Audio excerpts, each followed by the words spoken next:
இடம்பலம் நட்சத்திர நேயர்களுக்கு வணக்கம். நம்ம தொடர்ச்சி பிக் பாஸ் நிகழ்ச்சி பார்த்துருக்கோம். நேற்றைக்கு நடந்த நிகழ்வு, இன்னைக்கு நடந்துட்டு இருக்கிற நிகழ்வுன்னு சொல்லி 7 விஷயங்களையும் நாம் பேசிட்டு இருக்கோம். நேற்றைக்கு 2 எவிக்ஷன், விஜய் வீக்கெண்ட் ஸ்பீச்சஸா இருக்கட்டும், இன்னைக்கு நடந்துட்டு இருக்கிற கமருதீன் பார்வைக்கு எதிரான பிரச்சனைகள், சண்டைகள் ஆகட்டும், பழைய நம்ம ஏற்கனவே இதை பத்தி டிஸ்கஸ் பண்ணிருக்கோம். பாரு வந்து கமருதீனை பேக் சர்ச் பண்ணிட்டாரு அப்படின்னு சொல்லி பார்வே வந்து கேமரா முன்னாடி இவர்கிட்ட திவாகர்ட்ட சொன்னாங்க அப்படிங்கறதெல்லாம் நம்ம ஏற்கனவே பேசிருக்கோம். அந்த விவகாரம் இன்னும் பெரிதாயிட்டு இருக்கு அப்படிங்கறத பார்க்க முடியுது. அண்ட் அது எப்ப பெரிதாகுது அப்படின்னா, சாண்ட்ரா வந்து எல்லாத்தையும் கன்ஃபர்ம் பண்றாங்க. இதெல்லாம் நாங்க பார்த்துட்டு வந்தோம், இதெல்லாம் நடந்துச்சு அப்படின்னு கன்ஃபர்ம் பண்ணதுக்கு அப்புறம் இது இன்னும் பெருசாகுது.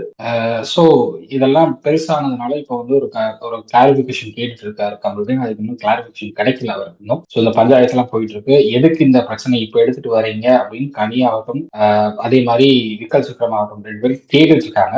பட் இது இப்பவே பேசி தீர்த்தாக வேண்டிய விஷயமா தான் நான் நினைக்கிறேன். ஏன்னா இந்த சிச்சுவேஷனை விட்டுட்டார் அப்படின்னா கமருதீனுக்கு இதுக்கு மேல வந்து விளக்கம் கேட்கறதுக்கான வாய்ப்பு கிடைக்குமா அப்படின்னு எனக்கு தெரியல. சோ இன்னைக்கு நம்ம இதை பத்தி தான் நம்ம பேச போறோம். நான் உங்க ஹரிஷ் இதை பத்தி பேசுறதுக்காக பேர் நினைச்சிருக்காங்க. ஸோ சண்டே இஷ்யூ பத்தி பேசணும், அந்த சண்டே ப்ரோக்ராம் பத்தி பேசணும் அப்படின்னாக்கா ஒன்றும் இல்லை, அது வெங்காயம் தான் ஆஸ் யூஷுவல்.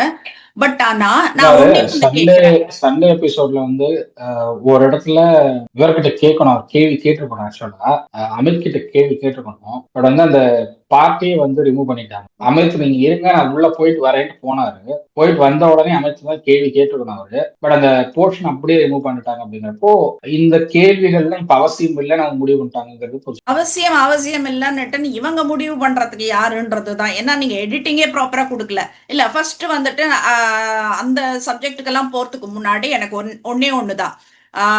இவங்க சாண்ட்ரா வந்துட்டு அதை திட்டுறது நான் அப்புறமா வச்சுக்கிறேன். பட் சாண்ட்ராவை ஒரு பொது மேடையில மன்னிப்பு கேட்க வைக்க நீ யார்? இப்போ கனி என்ன சொல்றாங்க, இங்க நீ மன்னிப்பு கேட்கலனாக்க கேட்க வைப்பேன்னு கனி சொல்றாங்க. அப்ப நீ என்ன பண்ற? அது ஜானி எஸ்பப்பா ஆகட்டும், ட்விங்கிள் ட்விங்கிள், இது வரைக்கும் சினிமா பாடல்கள் எல்லாருக்கும் பாடப்பட்டப்போ சாண்ட்ராக்கு ரைம்ஸ் மட்டுமே பாடப்பட்டிருக்குன்றப்போ அது வந்துட்டு குழந்தைய பத்தி கிடையாதுன்னு சொல்றதுக்கு நீ யார்?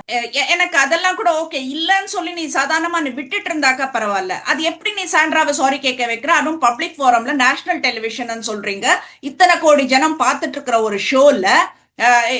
இன்னும் சொல்ல போனா அந்த கனிக்கு விஜய் சேதுபதியை விட ட்விட்டர்ல ஒரு சில பேருக்கு சொம்பு தூக்குறது தான் வந்துட்டு எனக்கு அவ்வளோ ஆத்திரம் வருது படிக்க. அவங்க தாய், 2 குழந்தைக்கு தாய். ஏன்னா எஃப்ஜேவை கட்டி பிடிச்சிட்டு படுக்கிறப்ப அந்த 2 குழந்தைக்கு தாயின்னு தெரியலையா அவளுக்கு? இல்ல நான் கேக்குறேன், நான் தாயின்னு சொல்றீங்கல்ல. கனிக்கு வந்து பிஆர் இருக்காங்களா அப்படின்னா இருக்காங்க. பட் இப்போ வந்து பொலிட்டிக்கலா பிஆரும் பொலிட்டிக்கல் டீமும் ஒரு பிஆர் ஒர்க் ஆரம்பிச்சிருக்கு அப்படிங்கறத நான் பாக்குறேன். ஏன்னா லாஸ்ட் 3 டேஸா கம்ப்ளீட்டா ஒரு பொலிட்டிக்கல் பார்ட்டிக்கு எலெக்ஷன் ஒர்க் பார்த்துட்டு இருக்கிற அந்த டீம்ல இருக்கிற ஒரு 10-12 ட்விட்டர் ஐடிஸ் ஆகுது கனிக்கு ஃபேவரா, கனிக்கு சப்போர்ட்டிங்கா ட்வீட்ஸ் போடுறதாகட்டும். அவங்க வந்து திடீர்னு இது வரைக்கும் பிக் பாஸ் பத்தின எந்த ட்வீட்டுமே அவங்க வரல. லாஸ்ட் 3 to 4 டேஸ் திடீர்னு கனிக்கு ஃபேவரா, கனிக்கு ஃபேவரா வருது. இப்போ அது பிஆர் ஒர்க் எல்லாமே வேற எப்படி பாக்க இல்ல. நான் இது கொஞ்சம் நான் கிறிஸ்பியா பேசணும்னு நினைக்கிறேன் இந்த டாபிக். அவங்க பேட்டிங், பொலிட்டிக்கல் பேக்கிங் உள்ள நபர் அப்படிங்கிறது எனக்கு நல்லா தெரியும். ஏன்னா ஐ பர்சனலி சீதம் இந்த பார்ட்டி தான் அவங்க சப்போர்ட் பண்றாங்கன்னு எனக்கு முன்னாடியே தெரியும். அது எனக்கு பிரச்சனை இல்லை. பட் திடீர்னு வந்து பிஆர் டீமுக்கு நீங்க அந்த பொலிட்டிக்கல் பேக்கப் எடுத்துட்டு வரணுங்கிற அவசியம் இங்க இருந்து ஏன் அந்த அளவுக்கு கனிக்கு வந்து ஒரு இமேஜ் கெட்டு போயிடுச்சுன்னு நீங்க நினைக்கிறீங்களான்னு எனக்கு புரியுது. கண்டிப்பா நான் என்ன கேக்குறேன், அந்த தாய்மையை பத்தி பேசாதீங்க, தயவு செய்து அந்த தாய்மையை பத்தி பேசாதீங்க. நீங்க எல்லாம் கொச்சப்படுத்திட்டு இருக்கீங்க அந்த தாய்மையன்றதுதான் நான் சொல்லுவேன். இன்னைக்கு கேள்வி கேட்கறீங்க, அவங்க 2 குழந்தைக்கு அம்மான்னு. நான் திருப்பி கேட்கிறேன்.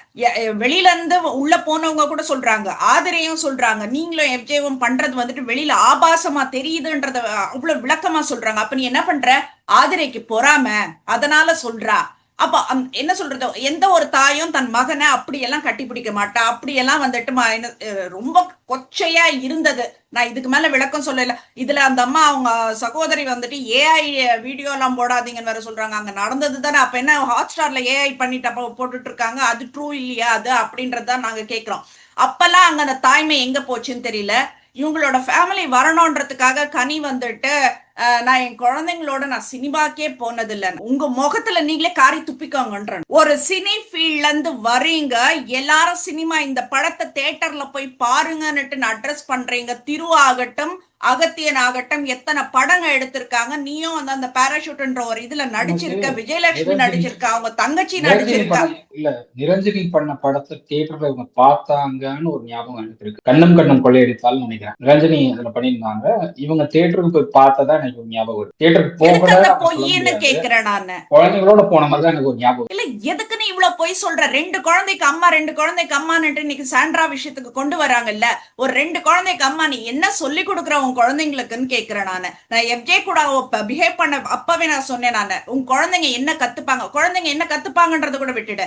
அந்த குழந்தைங்களுக்கு ஸ்கூல் லைஃப் எப்படி இருக்கும், ஸ்கூல்ல வந்துட்டு டீச்சர்ஸ் ஆகட்டும், கூட படிக்கிற ஸ்டூடெண்ட்ஸ் ஆகட்டும், எப்படி அவங்கள ட்ரீட் பண்ணுவாங்கன்றது வந்துட்டு எந்த ஒரு அம்மாவுக்கும் வந்துட்டு மனசுல நிக்கணும். நான் என் குழந்தைங்க நாளைக்கு என்னால என்னோட வந்துட்டு சில்லறத்தனமான வேலையால என் குழந்தைங்க பாதிக்கப்படக்கூடாதுன்றது வந்துட்டு எல்லா தாய்க்கும் புரியும். இது தாயே கிடையாதுன்னுவேன். என்னன்னு தெரியல, கட்சி ஆளுங்க வந்துட்டு சேர்ந்து உட்கார்ந்துட்டு என்னமோ 3 நாளா நானும் பார்த்துட்டு இருக்கேன். நான் சாண்ட்ராவை முதல் இதுக்காக மன்னிப்பு கேட்க வச்சதே தப்புன்னு சொல்லுவேன் நானு. நீங்க என்ன வேணா பேசுங்க, உள்ள பேசிக்கங்க. எதுக்குங்க ஒரு ஃபாரம்ல வந்துட்டு சாட்டர்டே சண்டே வீக்கெண்ட் ப்ரோக்ராம்ல வந்துட்டு மன்னிப்பு கேட்க வைக்கிறீங்க? இதுல வந்துட்டு தாய் தாய் தாய் என்ன தாயின்றது எனக்கு தெரியல. அப்ப நீங்க எப்படி நீங்க மத்தவங்க எல்லாம் மட்டும் வந்துட்டு குடும்பத்தோட போய் படத்தை பார்க்கணுமா? நீங்க டைரக்ட் பண்ற படம், நீங்க ப்ரொடியூஸ் பண்ற படத்தை நாங்கெல்லாம் குடும்பத்தோட போய் பார்க்கணும். நீங்க இது வரைக்கும் சினிமாக்க உங்க குழந்தைங்களோட போய் பார்க்கவே இல்லை. என்ன வகையில நியாயம் இதெல்லாம்ன்றது எனக்கு தெரியல. இவ்வளவு பொய்யும் பொருட்டுமா பேசுற ஒரு பொம்பளைக்கு இப்படி கொடி பிடிச்சு தூக்க வேண்டிய அவசியம் என்ன? வெளியிலயா ஆகட்டும், உள்ளியா ஆகட்டும், எதுக்கு நீங்க மன்னிப்பு கேட்க வைக்கிறீங்க? எனக்கு அது நேத்துல இருந்து அவ்வளவு டென்ஷன் ஹரிஷ். எனக்கு என்னத்துக்காக மன்னிப்பு கேட்கணும்? ஓகே, இதுதான் சாண்ட்ரா விஷயம், உன்னை பண்ணல சாண்ட்ரா, அவ்வளவுதான், நீ விட்டுட. அவளும் விட்டுருவா, இவளும் விட்டுருவா. அப்ப அவ சொல்லிட்டு போறா, எங்க கேட்க வைக்கணுமோ அங்க கேட்க வைக்கிறனாக்கா அப்ப நீங்க அதை பண்ணி காட்டுறீங்களா? நீங்க யாருக்காக ஷோ நடத்துறீங்க? நான் ஆரம்பத்துல இருந்து சொன்னேன், நானு கனி வந்துட்டு எவிக்ட் ஆக வேண்டிய வாரத்தையே சொன்னேன் நானு. லாஸ்ட் மினிட்ல வந்துட்டு அங்க ஒரு டர்னிங் பாயிண்ட் இருக்கு. இது அகத்தியனோட திருவிளையாடலா திருவோட திருவிளையாடலா தெரியாதுன்னு சொல்லிட்டு நான் சொன்னேன் நானு. இப்ப எல்லாமே ப்ரூவ் ஆகுதா என்ன நடந்திருக்கோன்னு சொல்லிட்டுன்னு. எப்படி நீங்க வந்துட்டு அவ சொன்ன ஒரு வார்த்தை நான் வந்துட்டு மன்னிப்பு எங்க கேட்க வைக்கணுமோ அங்க கேட்க வைக்கிறேன், எனக்கு புரியல. இதுக்கு மேல எனக்கு என்ன பேசணும்ன்றது எனக்கு புரியல. சோ அவ சாதிச்சுட்டா அந்த இடத்துல.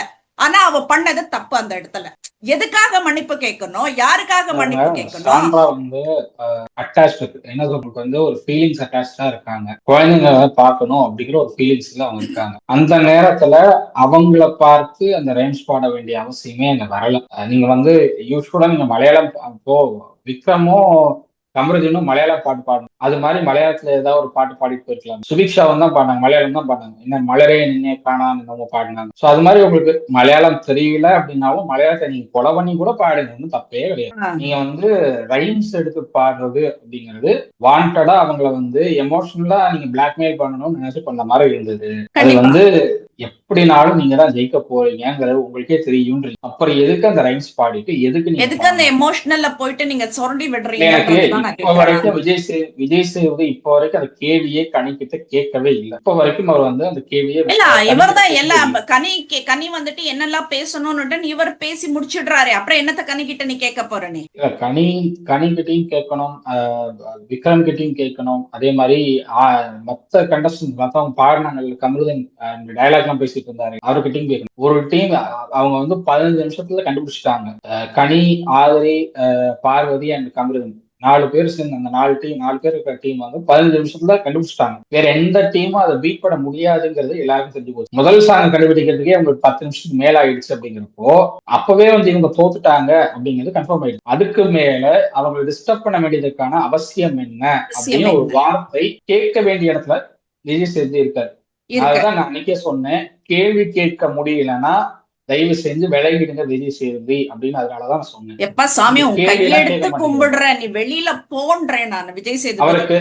அவருக்கு சாண்ட்ரா வந்து ஏதோ தப்பு பண்ணிட்டாங்க, சாண்ட்ரா மேல புகார் வருது, சாண்ட்ராவை காப்பாற்றணும்னு நினைச்சு பண்ணியிருக்காரு விஜய் சேதுபதி. அது ஓகே, எனக்கு புரியுது, எனக்கு அவர் அதான் பண்ணாருங்கிறது புரியுது. ஏன்னா சாண்ட்ரா மேல ஒரு நெகட்டிவ் இம்ப்ரெஷன் வந்துடக்கூடாதுன்னு அவர் நினைக்கிறாருங்கிறது தெளிவா புரிஞ்சுக்கிட்டு எனக்கு எபிசோட்ல. பட் வந்து இது என்னன்னா, நீங்க அட்ரஸ் பண்ண வேண்டிய விஷயமே இதுதான். நீங்க தான் ஜெயிக்க போறீங்கன்னு தெரிஞ்சதுக்கு அப்புறம் எதுக்கு சாண்ட்ராவை டிஸ்டர்ப் பண்ணிட்டு இருக்கீங்க, சாண்ட்ராவையும் வினோத் எதுக்கு டிஸ்டர்ப் பண்ணிட்டு இருக்கீங்கிற ஒரு கேள்வியை ஏன் விஜய் சேதுபதி கேட்கவே இல்லை. அதை அதுதான் நான் கேட்டிருந்தாலும் கேட்டேன். இந்த பிரச்சனைக்கு ஆட்டோமேட்டிக்கா சொல்யூஷன் வந்திருக்கும். அதை கேட்காம சாண்ட்ராவை காப்பாத்துறேங்கிற பேர்ல நீங்க ஒன்னு அட்ரஸ் பண்ணி சாண்ட்ரா மன்னிப்பு கேட்க வேண்டிய அவசியமே இல்லை. அந்த சாண்ட்ராவுக்கு சாண்ட்ரா என்ன தப்பு பண்ணுவாங்க? ஏன் மன்னிப்பு கேட்கணும்ன்ற? எப்படி நீ ஒரு ஆளை நிக்க வச்சுட்டு அந்த இடத்துல ஒரு அவ்வளவு பேர பப்ளிக்ல வந்துட்டு அவங்க ஒரு பாலிடிக்ஸ் பண்ணிட்டு இருக்காங்கன்னு தெரிஞ்சோ வந்துட்டு சாண்ட்ராவை எதுக்கு நீ மன்னிப்பு கேட்க வைக்கிற? உனக்கு யார் அந்த ரைட்ஸ் கொடுத்ததுன்னு கேக்குறேன் நானு. நான் இப்ப வந்துட்டு நீ சாண்ட்ராக்கு சப்போர்ட் பண்றியா இல்ல சாண்ட்ராக்கு அகெயின்ஸ்டா பண்றியா அதெல்லாம் எனக்கு தேவையில்லை. அதுக்காக வந்துட்டு சாண்ட்ரா ரொம்ப நல்லவன்றதையும் நான் சொல்ல வரல நான். ஏன்னா அடுத்த பாயிண்ட் சாண்ட்ரா பாயிண்ட் தான் எடுக்க போறேன் நான். சோ நான் என்ன சொல்றேன், நான் தப்பு பண்ற இடத்துல தப்ப தட்டி கேட்கறதும் நல்லது செய்யறப்ப தட்டி கொடுக்கறதும் தான் ஒரு ஹாஸ்டோட இதுவே தவிர வெளி உலகத்துல என்ன ப்ரொஜெக்ட் ஆகுதுன்றத வந்துட்டு அப்படியே உள்ள கொண்டு போய் எவ்வளவு நாசுக்கா ஒவ்வொருத்தருக்கும் அட்வைஸ் பண்ணணும்ன்றதையும் வந்துட்டு நீங்க கத்துக்கணும். இதுக்கு மேல நீ கத்துக்கிறதும் வேண்டாம், எங்களுக்கு வந்து நீ ஷோ நடத்துறதும் வேண்டாம்னுட்டுன்னு சொல்லுவேன். சோ ஃபர்ஸ்ட் பாயிண்ட், எனக்கு நேத்துல இருந்து அவ்வளவு அக்ரெசிவா இருக்கு. நேத்துல இருந்து இதை வந்துட்டு நான் எப்படியாச்சும் இதை பாயிண்ட் அவுட் பண்ணணும்ன்றதுனாலதான் வந்துட்டு எனக்கு அந்த அளவுக்கு ஒரு ஆக்ரோஷம் இருக்கு. எப்படி நீ மன்னிப்பு கேட்க வைக்கிறது? நீ யாரு? நீ அவளுக்கு அப்பாவா அண்ணாவா யாரு? நீ எதுக்கு நீ மன்னிப்பு கேட்க வைக்கிற நீ ஒரு பப்ளிக் ஷோலன்றதுதான் நான் என்னோட கேள்வி. அடுத்த சாப்டர் நான் சாண்ட்ரா பத்தியே பேசுறேன். சாண்ட்ரா ஷர்ட் எங்க இவருது அப்படின்னு கேட்க, உங்களுக்கு பிரஜனோட ஷர்ட் எங்க இப்போ?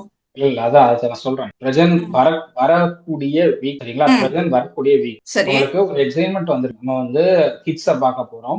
விஜய் சேதுபதியை விட மடங்கு மேல போயிடுறேன். இல்ல இல்ல இத்தனை நாள் சைக்காலஜிக்கலாவே நான் சொல்றேன். இத்தனை நாள் வந்து அவங்களுக்கு இவங்களை எப்ப பார்ப்போம் அவங்களை எப்ப பார்ப்போங்கிற ஒரு தாட் இருந்துகிட்டே இருந்திருக்கும். சோ அதனால வந்து அந்த ஷர்ட்டை தூக்கிட்டே சுத்திட்டு இருந்திருப்பாங்க. இப்ப அந்த தாட் வந்து கொஞ்சம் குறைஞ்சிருக்கும். ஏன்னா இந்த வீக் எப்படினாலும் நம்ம பார்க்க போறோங்கிற ஒரு எக்ஸைட்மெண்ட் வந்திருக்கு. ஆனா இப்பவும் நான் சொல்றேன், மறுபடியும் நடுவுல அந்த ஷர்ட்டை தூக்கிட்டு சுத்துவாங்க. நான் இப்பவும் சொல்றேன், மறுபடியும் அந்த வீட்டுல வந்து பிரசன்ட் வர வரைக்கும் அந்த ஷர்ட் அவங்க கூடயே தான் பயணிக்கும். அது என்னைக்கா ஏதாவது ஒரு இதுல வந்து ஒரு சைடு ஒரு இதுல வந்து வருவாங்க. ஒரு சீன்ல எங்கேயாவது ஒரு இடத்துல அந்த ஷர்ட் தூக்கிட்டு தான் வருவாங்க. ஏதாவது ஒரு ஃபேமிலி வரும்போது அந்த ஷர்ட் அவங்களுக்கு வந்து ஒரு பெரிய ஒரு இதா இருக்கும். அவங்களோட ஃபேமிலி இல்ல அது ஓகே. இப்போ மத்தவங்க எல்லாம் கூட ஒரு ஃபேமிலியை விட்டு வரப்ப அவங்களோட புடவையை தூக்கிட்டு வந்து படுத்துட்டு இல்ல. சோ இதெல்லாம் வந்துட்டு ரொம்ப கேவலமா இருக்கும், வேண்டான்றோம். இது வந்து ரொம்ப அட்டாச்டா இருந்தா அந்த மாதிரி இது அப்போ அந்த அட்டாச்மெண்ட் இப்படிதான் காட்டணும்ன்றியா? இல்ல நான் என்ன சொல்றேன், நான் பர்சனலா அதை பார்த்தேன். என்னோட ஃப்ரெண்ட் அவங்க அம்மா தவறுனப்போ அவர் வந்து ரொம்ப பாதிக்கப்பட்டாரு. தன்னோட அம்மாவுடைய சாரி எல்லாம் வந்து பெட்ஷீட் மாதிரி வச்சுட்டு அதுலதான் படுத்திருப்பாரு. காலையில 11 மணிக்கு நாங்க அவர் வீட்டுக்கு போய் எழுப்புற வரைக்கும் அப்படிதான் இருக்கு. ஏடியா இருக்காரு. இன்னைக்கு வந்து ஏடியா இருக்காரு. இன்னைக்கும் ஏடியா தான் இருக்காரு. பெரிய டைரக்டர் கிட்ட ஏடியா ஒர்க் பண்ணிட்டு இருக்காரு. இன்னைக்கும் அவர் அப்படிதான் இருக்காரு. இப்பவும் அப்படிதான் இருக்காரு. அவர் கல்யாணம் ஆகி குழந்தை இதாயிடுச்சு, குழந்தை பிறந்துச்சு. இன்னைக்கும் அப்படிதான் இருக்காரு. அவர் தலை முன்னையாவது பெட்ஷீட் இப்ப தலானிக்கு வந்து சுத்தி வச்சிருக்காரு அவங்க அம்மாவுடைய சாரிய. சோ அது ஒரு சென்டிமெண்டா பாக்குங்க, ஒரு அட்டாச்ட் ஃபீலிங்கா பாக்குறாங்க. அது நார்மலா ஹரேஷ். நான் அதை குறை சொல்ல வரல நானு. இப்போ என்ன சொல்றது, ஒவ்வொருத்தருக்கும் வந்துட்டு ஒரு சென்டிமெண்ட் நான் அதெல்லாம் அக்செப்ட் பண்ணிக்கிறேன். நான் இல்லன்னு எல்லாம் சொல்லல. பட் ஆனா வந்து அது எப்படி இப்ப திவ்யா கூட பேச ஆரம்பிச்சதுக்கு அப்புறம் வந்துட்டு பிரஜன் இல்லாம போயிட்டாருன்றது எனக்கு தெரியல. எனக்கு அதுக்கான ரீசன் என்னன்னா அவங்களுக்கு வந்து சப்போர்ட்டிங்கா யாரும் இல்ல அந்த டைம்ல. இப்ப சப்போர்ட்டிங்கா திவ்யா வராங்க. அங்க அதுதான் மேட்டர். சப்போர்ட்டிங்கா திவ்யா வரதுனால அந்த சோகம் எல்லாம் ஒரு இடத்துல மறையுது. நம்ம கூட எத்தனை நாள் டிராவல் பண்ண ஒரு பொண்ணு இப்ப நம்ம கூடயே வந்து பேசுறாங்க அப்படிங்கறதுனால சோகம் கொஞ்சம் மறையுது. மறுபடியும் திவ்யா வந்து இவங்களுக்கு அகேன்ஸ்டா ஸ்டாண்ட் இருக்கும்போது அந்த சோகம் மறுபடியும் அதிகரிக்கும். அதுதான் ஒரு கோடை வந்துட்டு சின்னதா ஆக்கிறதுக்கு பக்கத்துல ஒரு பெரிய கோடு போட்டாக்கா அது இதாகும்ன்றது வந்துட்டு ஆதி காலத்திலேயே நம்மளுக்கு டைரக்டர் சொல்லி கொடுத்தாங்க. இத வந்து கேள்வி கேட்கிற வந்து பார்வதியும் அமித்தும் சொல்றாங்க. இப்ப எங்க போச்சு அந்த ஷர்ட்? அமித் கேக்குறாரு. அமித் வந்து கேக்குறதுல எனக்கு என்ன சொல்றது இல்ல. அவருக்கு கூட இருந்து பாத்துருக்காரு. அவங்க என்ன ஃபேஸ் பண்ணிட்டு இருக்காங்க, என்ன கோத்ரூ பண்ணிட்டு இருக்காங்க நமக்கு பாத்துருக்காரு. எல்லாம் பார்த்ததுக்கு அப்புறமா அவருக்கு கமெண்ட் அடிக்கிறாரு அப்படிங்கிறது என்ன பொறுத்த சரின்னு எனக்கு தோணுது. இல்ல எனக்கு வந்துட்டு அது ரொம்ப ஓவர் ஆக்டிங் மாதிரி தான் எனக்கு தோணுச்சு அந்த ஷர்ட்டை தூக்கிட்டு சுத்துறதெல்லாம். ஏன்னா எல்லாருக்குமே ஒரு எல்லாருக்குமே வந்துட்டு ரொம்ப நெருக்கமானவங்கன்னு காட்டிக்கணும்னு அவசியம் இல்ல. அந்த லாஸ் வந்துட்டு இன்னமும் வந்துட்டு இட் வில் ஹர்ட் அஸ். என்ன சொல்றது, இப்போ உனக்கு ஒரு உறவு வந்துட்டு இறந்து போனப்ப நீ எவ்வளவு வலியில நீ துடிச்சேன்றது எனக்கு தெரியும் உங்க தாத்தா இறந்தப்போ. சோ இட் டசன்ட் மீன் உங்க தாத்தாவோட பொருளை வச்சுட்டு நீ சுத்தினாதான் உங்க தாத்தாவை நீ நினைச்சு பாத்துக்கிறன்றது கிடையாது. ஃபர்ஸ்ட் இன்னும் இருக்கு, இன்னும் இருக்கு, இன்னும் என்கிட்ட இருக்கு. இல்ல அவர் கடைசியில் இருக்குது. எழுதுனா அந்த இல்ல லெட்டர் வந்து இன்னும் இருக்கிறத என்கிட்ட தான் பத்தி இருக்கு. நான் சொல்லல. நான் இருக்கிறத பத்தி அப்படி பார்க்க போனா, எங்க அம்மா இறந்துட்டாங்கன்னா எங்க அம்மா கடைசியா யூஸ் பண்ணின அந்த ஸ்லிப்பர் நான் பத்திரமா வச்சிருக்கேன் நானு. இட் டசன்ட் மீன் நான் எல்லா இடத்துலயும் தூக்கிட்டு சுத்தணும். அந்த செருப்பில நான் எல்லா செருப்பை இடத்துலயும் தூக்கி போட்டுட்டு எல்லா போகணும்னு இடத்தையும் நினைக்கிறேன். தூக்கிட்டு சுத்த அளவுக்கு அது இது கிடையாது. அந்த பொருள் வந்து அவ்வளவு இடத்துக்கு கொண்டு போக வேண்டிய அவசியம் இல்லை. அததான் நான் சொல்றேன் நானு. அதே மாதிரி நம்மளுக்கு ஹஸ்பண்ட் லோவா இருக்கும்போது இந்த பொருளை நம்ம பார்த்தோம் அப்படின்னா அது ஒரு பாசிட்டிவான ஒரு எனர்ஜி நம்மளுக்கு அது கொடுக்கும். ஓகே, அது அக்செப்ட் பண்ணிக்கிறேன். ஏன்னா அவங்க இப்ப சாண்ட்ரா என்ன பண்றாங்க அப்படின்னா 24 ஹவர்ஸும் லோவா தான் இருக்காங்க சாண்ட்ரா. அது எப்படி அது ஏன் இந்த 24 ஹவர்ஸ் லோவா இருக்காங்கன்னா அவங்களுக்கு அங்க ஃப்ரெண்ட்ஷிப்னு எதுவுமே இல்ல. யாரும் இல்ல, யாரையும் நம்பி கிட்ட சேர்க்கல. ஆமா, யாரையும் அவங்களும் நம்பல, அவங்களையும் நம்புறதுக்கு யாரும் தயாரா இல்லை. யாரும் கிடையாது. அழுதுட்டே இருந்தாக்க நம்ம வந்துட்டு ஒரு கண்டென்ட் கெயின் பண்ணுவோம்னுட்டு நினைச்சு ஏதோ பண்ண ஆரம்பிச்சாங்க. சோ அது வந்துட்டு அவங்களுக்கு பேக் ஃபயர் ஆயிடுச்சு. இவங்க அழுகிறத பார்த்து விக்ரம் அழுக ஆரம்பிச்சிட்டாரு. இப்போ அழுதுட்டா ஆமா, நமக்கு வந்து ஃபேம் கிடைச்சிடும், அழுதுட்டா நம்மள கேமரால காட்டிடுவாங்க, அவரு காட்டிடுவாங்க. பொழுதுனைக்கும் அழ ஆரம்பிச்சிட்டாரு. எல்லாத்துக்கும் அழ ஆரம்பிச்சு, எல்லாத்துக்கும் அம்மா சத்தியம் ரிட்டன் பண்ண ஆரம்பிச்சு, அது ஒரு பக்கம் கேவலமா இருக்கு. என்ன சுபிக்ஷா இப்படி சொல்லிட்டாங்க, சுபிக்ஷாவை நான் ஓவர்டேக் பண்றேன், அதுக்கு ஒரு அழுக. இவங்க எனக்கு சத்தியமா ஒண்ணுமே புரியல அது விக்கல்ஸ் என்னதான் பண்ணிட்டு இருக்காருன்னு சொல்லிட்டுன்னு. So everything is a drama மாதிரி தான் இருக்கு. ஸோ எனக்கு ஒரு ஷர்ட்டை தூக்கிட்டு போறதுனால மட்டுமே நீ பிரஜன் மனசுல வச்சுட்டு இருக்க, அப்போ பிரஜன் இப்ப கழட்டி வச்சுட்டு திவ்யா வந்ததுன்ற மாதிரி ஆகுது. இந்த மாதிரி தான் அஃபெக்ஷனை காட்டணும்னு இல்லை. இப்ப கணவர் இழந்த மனைவி எல்லாம் வந்துட்டு என்ன பண்ணிட்டு இருக்காங்க, என்ன புருஷனோட பொருட்களை வந்துட்டு கையில சுத்திட்டு, நான் என்னோட ஹஸ்பண்டை பத்தியே நான் பேசுறேன். நான் இதோ ஆயிடுச்சு, இத்தனை வருஷம் 5 வருஷம் ஆகுது. இட் டசன்ட் மீன் நான் எங்க வீட்டுக்கார மறந்துட்டேன்றதெல்லாம் கிடையாது. அது அந்த ஹானர் பண்ண வேண்டியது, அந்த அழ வேண்டியது, நான் டவுன் ஆகுறப்ப போயிட்டு அங்க அவரோட பொருளை வச்சுட்டு அழ வேண்டியது, இது எல்லாமே நாங்க பண்ணிட்டு தான் இருக்கோம். அதுக்காக ஒரு ஷர்ட்டை தூக்கிட்டு நீ என்ன சொல்றது, பிக் பாஸ் பூரா நீ சுத்திட்டு இருந்தாலாம் வந்துட்டு பாக்குறதுக்கு கேவலமா இருக்குன்றது. I just want to address this. 24 hours லோவா இருந்ததுனால சுத்தி போயிருக்கலாம். பட் வந்து இப்போ திவ்யா மறுபடியும் பேசுறாங்க லோவா இருக்க அப்படிங்கறதுனால லுக்கரேஷ் வீட்ல இருக்கும் போது 24x7 நீ லோவா இரு, வருஷ கணக்குன்னு லோவா இரு, பிரச்சனை கிடையாது.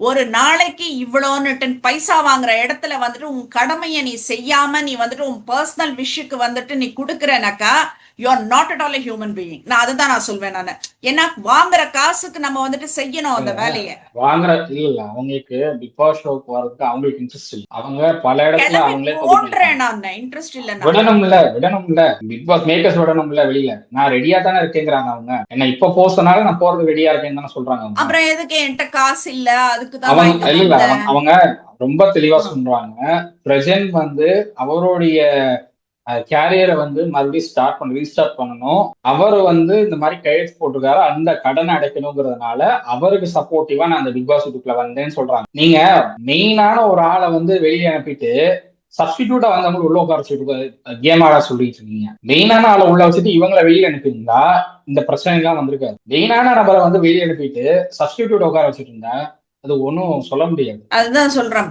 அவங்க ஆர்கனைஸ் பண்ணவங்களுக்கும் ஒண்ணும் தெரியல, ஆடுறவங்களுக்கும் ஒண்ணும் தெரியல. அவங்களுக்கு என்ன கேம் ஆட தெரியுது அதான் பண்ண முடியும். நீங்க வந்து 11 பேர் கிரிக்கெட் டீம்ல இருக்காங்க, 8 பேர் வந்து அவுட் ஆயிட்டாங்க.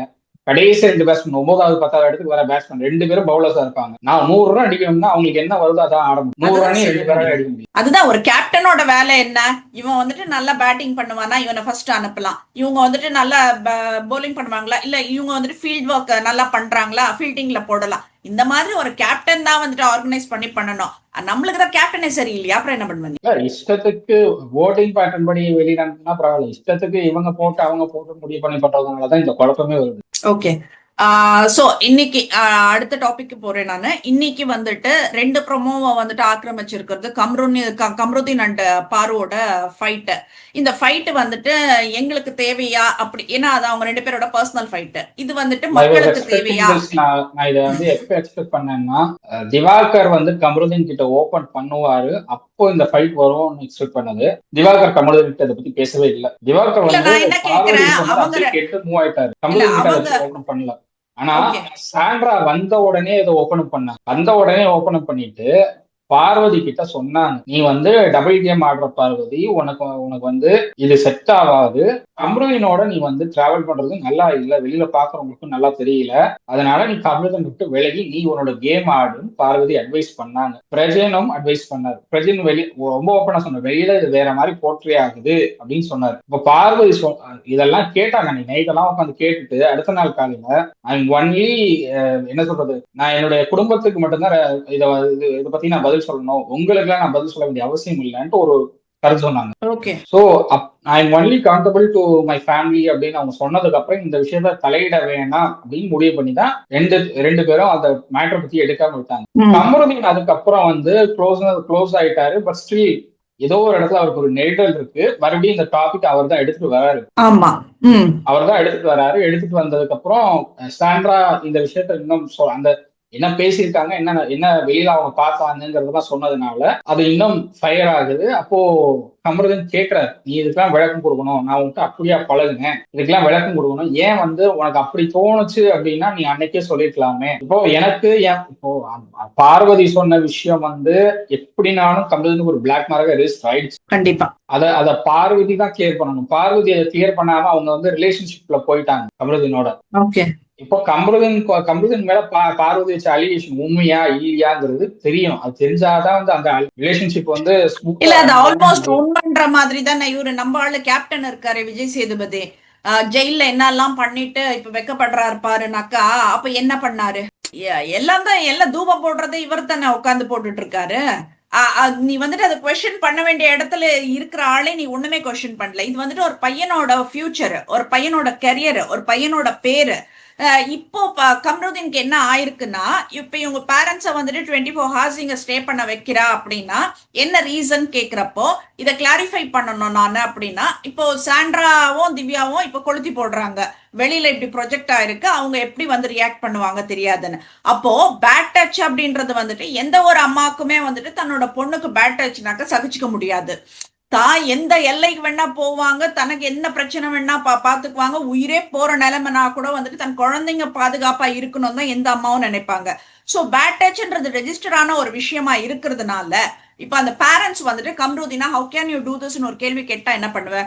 இல்ல இந்த மாதிரி பையன் உனக்கு தேவையில்லை, ரிஜெக்ட் பண்றதுக்காக இந்த மாதிரி ஒரு பேட் டச் பண்ண பையன் வந்துட்டு உனக்கு தேவையில்லை, நீ அந்த ஒரு இதுல வந்துட்டு நீ நல்ல ஃபேமிலி, ஆர்த்தடாக்ஸ் ஃபேமிலி பொண்ணு, நீ இந்த மாதிரி பொண்ணு, நீ அந்த அப்படி வளர்ந்த பொண்ணு, நீ இப்ப இந்த மாதிரி பையன் வந்துட்டு இப்படி பண்ணிட்டான்றதுனால நீ அவனோட ரிலேஷன்ஷிப்ல இருக்கிற அப்படின்னு வந்துட்டு ஒரு வார்த்தை சொல்லிட்டு இவனை ஃபுல்லா டேமேஜ் பண்ணிட்டா என்ன பண்ணுவேன்? அந்த பயம் கம்ருதீனுக்கு வந்துருச்சு.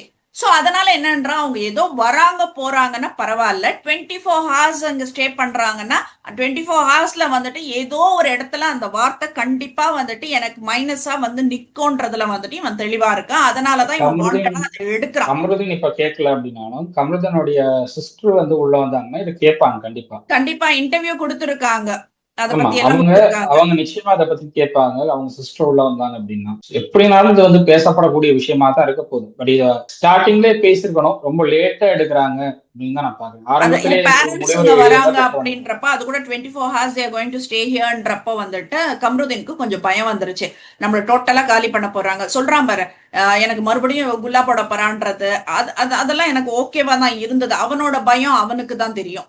அவங்க சிஸ்டர் பேசுறப்ப கூட ஒரு இன்டர்வியூல சொல்றாங்க, கம்ருதீன் வந்துட்டு என்னோட எக்ஸ் மாதிரி இருக்கிறான் அப்படின்னு சொல்றாங்க. அவங்க எக்ஸே வேற மாதிரி இருக்கான், இவனே வேற மாதிரி இருக்கான், எதை வச்சு சொல்றாங்கன்னு தெரியல. அதே மாதிரி ஒரு பேட் டச் வரப்ப என் ஃப்ரெண்ட்ஸுங்க எல்லாம் கேக்குறாங்க, நான் ஒர்க் பண்றேன் அந்த இடத்துல எல்லாருமே கேக்குறாங்க, என்னது இது இந்த பொண்ணு இப்படி சொல்லுது அப்படின்னு சொல்லிட்டேன்னு. சோ இது வெளியில வந்துட்டு அவனோட ஃபேமிலிக்கு, அவங்க அக்காவுக்கு ஒரு பொண்ணு இருக்கு, அந்த பையனோட லைஃபே முடிஞ்சிருங்க. இந்த அலிகேஷனோட அந்த பையன் வெளியில போனான்னா உங்க ஃபேமிலியோடைய ஒட்டுமொத்த நேம் ஸ்பாயில் ஆயிடும். பார்வதி வந்து பேட் டச் பேட் டச்சுக்கான என்ன சொல்றது, அதுக்கான மீனிங் தெரிஞ்சுதான் பேசினாங்களா? நம்ம இதை ஏற்கனவே டிஸ்கஸ் பண்ணிருக்கோம். இவங்க வந்து திவாகர் இந்த மாதிரி பேசுறாங்க ஜெயில இருக்கும்போது அப்படிங்கறதெல்லாம் நம்ம பேசியிருக்கோம். அப்பவே வந்து நம்ம என்ன சொன்னோம், இதை வந்து திவாகர் கிட்ட சொல்றதை விட கமருதீன் கிட்ட டைரக்டா சொல்லியிருந்தா அப்பவே வந்து இந்த பிரச்சனைக்கு ஒரு சொல்யூஷன் வந்துரும் அப்படிங்கறத நம்ம அன்னைக்கும் சொன்னோம். இன்னைக்கும் அதுதான். கமருதீன் கேட்கிறாரு, கேட்கிற கேள்விக்கு பதில் வர மாட்டேங்குது. நீ ஏன் இப்படி பேசுற, நீ ஏன் இதுக்கு இதை பெருசா இருக்கிறேன்னு கேக்குறாங்க. உட்கார்ந்து பேசலாம், க்ளோஸ் பண்ணலாம் எனக்கு கூட அந்த க்ளோஷருக்கு என்ன மீனிங்ன்றது தெரியல. க்ளோஸ் பண்ணலாம் இது ஆல்ரெடி வெளியில பெருசா பேசப்பட்ட விஷயம். நீங்க வந்து இன்னைக்கு ரிலேஷன்ஷிப்ல இருக்கீங்க அப்படிங்கறதுனால இதை பேச மாட்டாங்கன்னு சொல்ல முடியாது. நாளைக்கு அந்த கண்டிப்பாங்க. பையன் வந்து ஒருவேளை பார்வதி வீட்டுல அக்செப்ட் பண்ணாம இல்ல கமருதீன் வீட்டுல எனக்கு அக்செப்ட் பண்ணுவாங்கங்கிற நம்பிக்கை எனக்கு சுத்தமா இல்ல. ஒருவேளை கமருதீன் வீட்டுல அக்செப்ட் பண்ணாம யாரோ ஒருத்தர் வீட்டுல அக்செப்ட் பண்ணாம போயிடுச்சு அப்படின்னா வெளியில அந்த பையனோட நேம் தான் என்னோட இல்ல உள்ள அது ஓகே வந்து ஹரிஷ். ஷோக்கு இப்படி நடிக்கிறாங்க.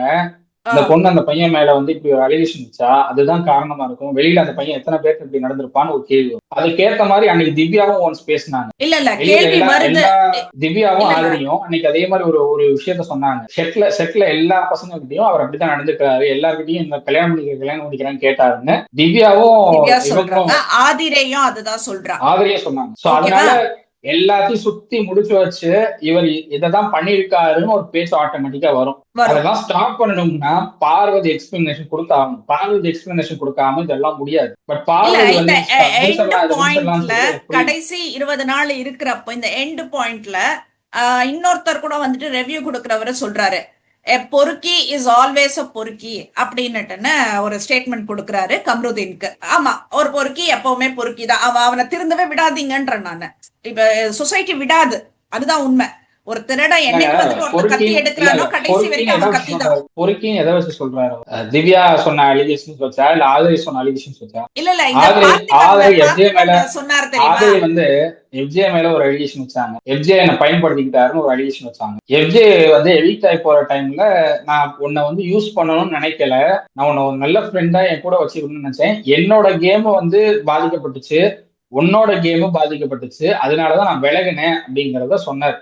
ஆதிரி அதை அக்செப்ட் பண்ணாங்க. அக்செப்ட் பண்ணிட்டு தான் வந்து சரி ஓகே அப்படின்னு அக்செப்ட் பண்ணாங்க. அது மாதிரி எது வேணாலும் எப்படி வேணாலும் மிஸ் அண்டர்ஸ்டாண்டிங்கா இருந்திருக்கலாம். யாருக்கு இல்ல தெரியும்? That's fine. ஒரு ஈவெண்ட், பாலச்சந்தர் அவர்களுக்கான ஒரு ஈவெண்ட் அது. அப்ப அந்த இடத்துல பார்த்திபன் மைக்க பிடிச்சு பேசுறப்ப, டைரக்டர் பார்த்திபன் சொல்றேன் நான், புதிய பாதை பார்த்திபன் மைக்க பிடிச்சு பேசுறப்போ பொறுக்கின்ற வார்த்தை யூஸ் பண்றாரு பாலச்சந்தருக்கு அட்ரஸ் பண்றதுக்கு. அப்போ எல்லாருக்கும் ஷாக்கிங்கா இருக்கிறப்ப அப்ப அவர் என்ன சொல்றாருன்னா, என்ன சொல்றது, இருக்கிற எல்லா கும்பல்ல வந்துட்டு பொறுக்கி பொறுக்கி எடுப்பாரு ஆட்களை, அந்த மாதிரி ஒரு டேலண்டடான பர்சனை கொடுத்தாரு அப்படின்னு சொல்லிட்டுன்னா அவர் சொன்ன அந்த பொறுக்கிக்கு அர்த்தம் ஒண்ணு சொல்றாரு. பட் ஸ்டில் ஒரு ஸ்டேஜ்ல அது சொன்னது தப்பு. அவ்வளவு பெரிய ஆளு நம்ம அதெல்லாம் பேசுறதுக்கு நான் அவருடைய வரல. பேச்சு நானு அப்படிதான் இருக்கணும். பேச்சு அப்படிதான் இருக்கும், நல்லா சுவாரஸ்யமா இருக்கும், அது ஃபைனா. அந்த பொறுக்கிக்கு அவர் ஒரு அர்த்தம் வச்சிருக்காரு. இப்ப ரெவ்யூ கொடுக்கறவரு அந்த பொறுக்கிக்கு என்ன அர்த்தம் வச்சிருக்காருன்னு எனக்கு தெரியல. அவர் என்ன சொல்றாரு, எப்பவுமே வந்துட்டு ஒரு பெண் தான் பாதிக்கப்படணுமான்னு கேக்குறாரு. இப்ப இத பேசுறேன்றப்ப வந்துட்டு ஒரு பெண்ணா இருந்து அப்படின்னுட்டு கொண்டு வருவாங்க, அந்த ஒரு கான்செப்ட் வந்துடும். ஒரு பெண்ணுக்கு பெண்ணே எதிரி அப்படின்னு எல்லாம் வருவாங்க. நான் பார்வதிக்கு அகெயின்ஸ்டா கூட பேசல. நான் என்ன சொல்றேன், இது உங்க பர்சனல் விஷயம், கிளம்புங்கம்மா, 2 பேரும் வெளியில போய் பேசு, எங்களுக்கு வேண்டாம் இது நாங்க என்னத்துக்கு உட்காந்து பேசணும்னு கேக்குறேன் நானு. இல்ல நான் கம்ருதீன் இதை வந்துட்டு மறுபடியும் நான் கேக்குறேன். ஆரம்பத்துல இருந்து சொன்ன நான் ஹரேஷ். இத வந்து பெண் சம்பந்தப்பட்ட விஷயமா பாக்குறாங்கன்னா என்ன பெண் அப்படின்னா என்ன அலிகேஷன் வேணாலும் வைக்கலாம். எனக்கு அதுதான் பதில் தெரியும். எனக்கு பெண் அப்படின்னா ஒரு பையன் எந்த விதத்துல பழகுறான்னு கூட புரிஞ்சுக்காம அந்த பையன் மேல என்ன விதமான எல்லா விதமான அலிகேஷன்ஸ் வச்சுட்டா அந்த பையன் கெட்டவன் ஆயிடும். அப்ப அந்த பையனுக்கு இருக்கிற நல்ல பேர் எல்லாம் போயிடும். இந்த பொண்ணு அலிகேஷன் வச்சுட்டு இந்த பொண்ணு அது வாடி மூவ் ஆயிடுவா, வேற ஒரு கல்யாணம் பண்ணிட்டு இந்த பொண்ணு அது வாடி போயிடும். அந்த பையன் என்ன நிலைமையில இருப்பான்னு யாராவது யோசிக்கிறாங்களா? உன் கூட 100 நாள் இருந்து ஸ்டே பண்ணி நீ எப்படிப்பட்டவன் தெரிஞ்சுக்கிட்டு உன் கூட கேம் ஆடி உன் கூட ரிலேஷன்ஷிப்ல இருந்து கடைசியா ஒர்க் அவுட் ஆகலன்னு பிரிஞ்சதுக்கு அப்புறம் நீ வந்து ஒரு அலிகேஷன் வச்சா கூட சரி, பிரிஞ்சதுனால 2 பேரும் மாத்தி மாத்தி அலிகேஷன் வச்சுக்கிறாங்கன்னு சொல்லலாம். ரிலேஷன்ஷிப்ல இருக்கும் போதே ஒரு அலிகேஷனுக்கு உன்னால பதில் சொல்ல முடியலங்கிறப்போ எனக்கு புரியல. இது பார்வதி வந்து விமென் கார்டெல்லாம் எடுத்துட்டு பண்ண முடியாது பார்வதியால. பண்ண முடியாது அதெல்லாம். இல்ல, நீ உள்ள என்ட்ரி ஆகுறப்பவே உங்க அம்மாவை கூட்டிட்டு வந்து என்ன சொல்றீங்க, புதுமை பெண், பாரதி கண்ட புதுமை பெண். அப்ப இன்னும் இது நம்ம ஆளு ஒண்ணுங்க, விஜய் அதாவது சேதுபதி. பாரதி கண்ட புதுமை பெண்ணுங்கிறதெல்லாம் வந்து பாரதி என்ன விதமான புதுமை பெண்ணை கண்டாரு? அது வந்து தன்னுடைய மனைவிக்கு நிகரான ஒரு புதுமை பெண்ணை பார்த்தார் பாரதி. இல்ல தன் தட்ஸ் மகளை ஃபைன். இப்ப வந்து நம்ம அந்த தன் எக்ஸ்பிளனேஷன் மகளை வேண்டாம் வந்து நம்மளுக்கு. ஒரு ஒரு புதிய என்ன சொல் புதிய கோணத்துல பார்க்கணும்னு நினைச்சாரு பாரதி. அது ஒரு ரெவல்யூஷனரி விமனா பார்க்கணும்னு பார்க்கணும். ஆ, அதுக்கும் பார்வதிக்கும் நிறைய வித்தியாசம். வித்தியாசம் இருக்கு. இல்ல நான் எல்லாரையுமே கேக்குறேன், இந்த புதுமை பெண், பாரதி கண்ட புதுமை பெண், என்ன ஒரு என்ன சொல்றது, ஒரு ஆம்பளையை எட்டி மிதிச்சு மேல நிக்கிறதுக்கெல்லாம் வந்துட்டு அந்த பேரை கொடுத்தீங்கன்னா அதுக்கு பேரு புதுமை பெண் கிடையாது. இதை நான் நிறைய கத்தி கத்தி நானே ஓஞ்சு போயிட்டேன் அப்படின்றதுதான் நான் சொல்லுவேன் நானு. இப்ப அவங்க அம்மா உள்ள என்ட்ரி கொடுக்க, அந்த பார்வதி உள்ள என்ட்ரி கொடுக்குறப்ப அந்த ஸ்டேஜ்ல அந்த பேசுறப்ப சொல்றாங்க மைக்க வாங்கிட்டு, பாரதி கண்ட புதுமை பெண், இவரு நம்பாளு அடுத்து பேசுறது, எந்த காடு வெந்து தனிய போகுதோ இவரு, அப்புறம் அக்னி குஞ்சை உள்ளே அனுப்புறோம். என்னங்கடா நடத்துறீங்க நீங்க, எல்லாமே பச்சை பச்சையா இருக்கேடான்ற மாதிரி தான் இருந்தது எனக்கு அன்னைக்கு.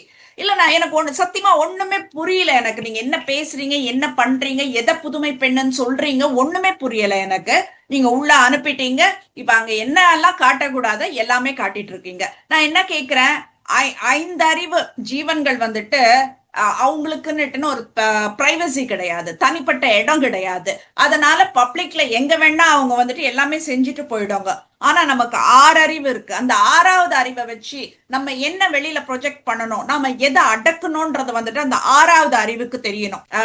நீங்க வந்துட்டு அந்த ஸ்விம்மிங் பூல்ல அந்த சீன்ஸ் எல்லாம் பாக்குறப்போ, I am talking about Kamruddin, Parvathi as well as Tushar and Aurora. நான் எல்லாரையுமே தான் பேசுறேன். Even Aadhirai and FJ and Kani எல்லாரையுமே பேசுறேன். இதுல வந்துட்டு அக்கா தங்கச்சி அம்மா பையன் இதெல்லாம் கொண்டே வராதீங்க. கேவலத்தின் உச்சம் நடந்தது இந்த சீன்ல, இந்த சீசன்லன்னு சொல்லுவேன் நானு.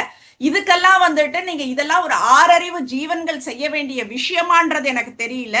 இவ்வளவு ஓப்பனா நீங்க வந்துட்டு அது எடிட் கூட பண்ணாம நீங்க வந்துட்டு டெலிகாஸ்ட் பண்றீங்கன்னாக்கா நீங்க என்ன மாதிரியான ஒரு ஷோ நடத்துறீங்கன்றது எனக்கு சுத்தமா தெரியல.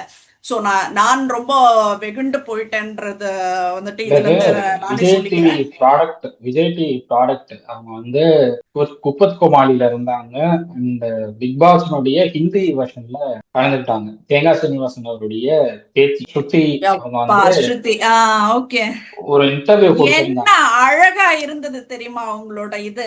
உண்மையிலேயே சொல்றேன், எல்லாம் நிறைய பேரு யாருடா இது தமிழ்ல இருந்து ஹிந்திக்கு போனாலும் அங்க வந்து எப்படி நடந்துக்கணும், யார்கிட்ட எப்படி பேசணுங்கிறத ரொம்ப அழகா காட்டணும். ஹிந்தியில வந்து உங்களுக்கு எல்லாமே உங்களுக்கு வந்து அந்த நாகரிகத்தை தாண்டி எல்லாம் அலௌடு, அது பிரச்சனையே தாண்டி அவங்களுக்கு.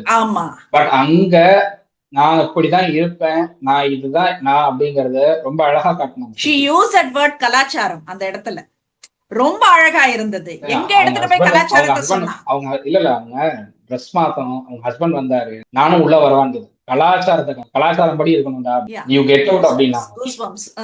அதுதான் இங்க இருந்து போனாலும் நான் வேற ஒரு ஷோல வேற ஒரு லாங்குவேஜ்ல இது பண்ணாலும் நான் நானா இருப்பேன். அங்க சர்வ சாதாரணமா நடக்கிற ஒரு விஷயத்த கூட இது ஏன் கலாச்சாரம்டா, நான் தமிழன்டான்னுட்டு நின்னா பாரு அந்த பொண்ணு, அதுக்கு ஒரு சல்யூட் சொல்லணும்.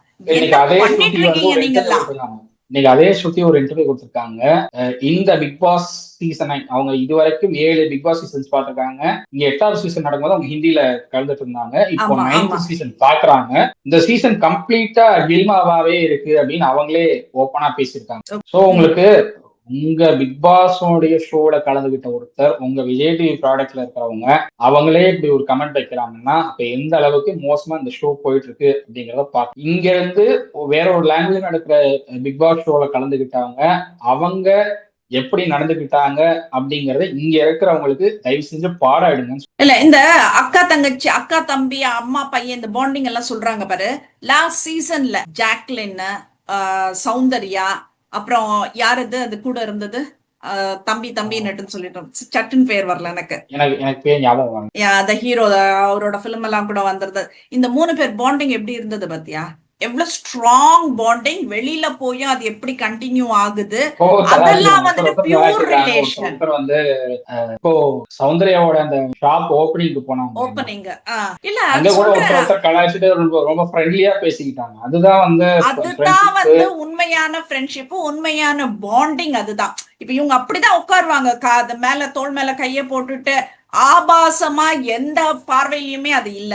இப்போ கனியோ எஃப்ஜேவா இருந்தது மட்டும் ஏன் என் கண்ணுக்கு ஆபாசமா தெரியும்? இப்ப அது எனக்கு ஆபாசமாவே தெரியல ஹரேஷ். அப்ப இது ஏன் ஆபாசமா தெரியுது என் கண்ணுக்கு? எல்லாமே வந்துட்டு நீங்க தான் எங்களுக்கு கொடுக்குறீங்க, நாங்க தான் பேசுறோம். சோ என்ன சொல்றது, கனி வந்து ஃப்ரம் டே 1 சொல்ற மாதிரி கனி வந்து இடம் கொடுக்குறாங்க. அவங்க வந்து ரொம்ப இடம் கொடுக்குறாங்க எல்லாருக்கும், அவங்க கிட்ட உரிமை எடுத்துக்கிறாங்க அப்படிங்கிற. ஒரு பெண்ணுக்கு தான் தெரியணும் எந்த எல்லை வரைக்கும் ஒரு பையனுக்கு இடம் கொடுக்கணும்னு சொல்லிட்டு.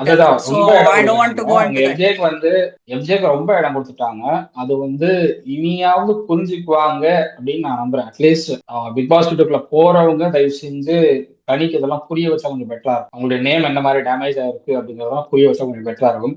அண்ட் மோர் ஓவர் கனியை தனியா கேம் விளையாட சொல்லி விக்ரம் கிட்ட இருந்து கனியை கொஞ்சம் ஒதுக்கி நிப்பாட்டினாங்கன்னா கனி ஃபைனல் வரைக்குமாவது போறதுக்கு பாஸ். ஏன்னா டாப் 5ல இருக்காங்க அவங்க. கனி எப்படியும் டாப் 5 வந்துருவாங்க. அவங்களுடைய கேம் வந்துருவாங்க. எப்படி இருந்தாலும் டாப் 5 வந்துருவாங்க. ஃபைனல் வரைக்கும் போகணும் அப்படின்னா விக்ரம் கிட்ட இருந்து ஒதுங்கி இருந்தாலே அவங்க ஃபைனல் வரைக்கும் போவாங்க. விக்ரம் வந்து அவர் கேம நல்லா ஆடுவாரு.